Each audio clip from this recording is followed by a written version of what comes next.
And now you'll hear from him directly. Thank you, Alex. Good morning. We got to know from the Capucci inquiry report that the RCMP labeled me falsely and shared with a number of foreign agencies, including Syria, the false accusation that I was connected to Islamic extremism, Al-Qaeda member, and suggested falsely that I was an imminent threat to the public safety and security of Canada. We also learned from the Capucci inquiry that the RCMP described me as such without any basis whatsoever. We always had to guess and speculate why they made up these accusations. However, it was stunning to find out that from the RCMP's own reports that the basis of all this was nothing more than racism. In the documents that you have in your hands today, all of which have never been made public before, you will find that. About a year before 9/11, the RCMP assessment of me was, quote, Al-Malki does not seem to have committed any criminal offense, ... yet, end quote. And it looks like they closed their investigation. In another document, less than 2 months before 9/11, the RCMP assessment of me was, quote, he has not been found to be committing any criminal activities in Canada, end quote. Then just a week before 9/11, the RCMP own report and assessment stated, quote, complete review of the file was conducted and discussions took place with Blacked Out, who is very familiar with the file. It does not appear to me that there is any offense being committed at this time that would warrant an investigation by ANSAS. Blacked Out has discussions with Canada Customs concerning possible import-export violations, but at this point, there does not appear to be any violation, end quote.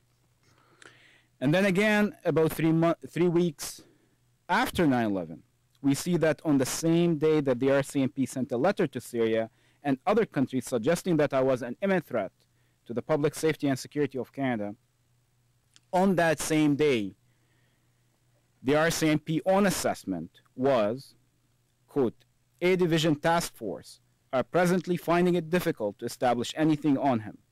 But then it goes on and state, I guess my only crime in the RCMP's view, where the document went on to say, other than the fact that he is an Arab running around, O Division Task Force are presently finding it difficult to find anything on him other than the fact that he is an Arab running around. End quote. 10 years ago, I never thought that one day I would be standing and speaking publicly about racism. I think I had the grace of not having experienced racism in my life before. It's not only heartbreaking or extremely disappointing to see that the biggest police force in Canada is racist. It is rather disgusting and outrageous when you see that this would lead to making up and fabricating accusations about a person that resulted in torture and illegal detention. Racism blinds people, impairs their judgment, shrinks their cognitive abilities, and diminishes moral values. Racism stinks and stings. When the enormous RCMP complicity in my torture and interrogation by proxy through the Syrian regime, military intelligence, which was confirmed by Justice O'Connor and Justice Capucci, now we have also the RCMP own documents showing how racist they were. When will the RCMP own up to what they did and offer an apology?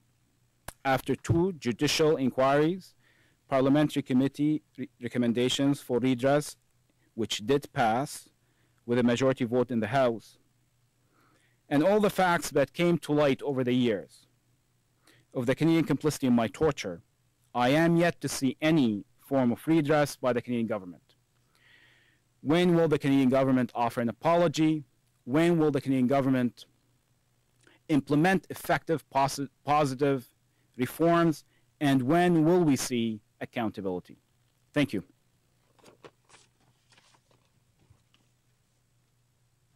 Thank you very much.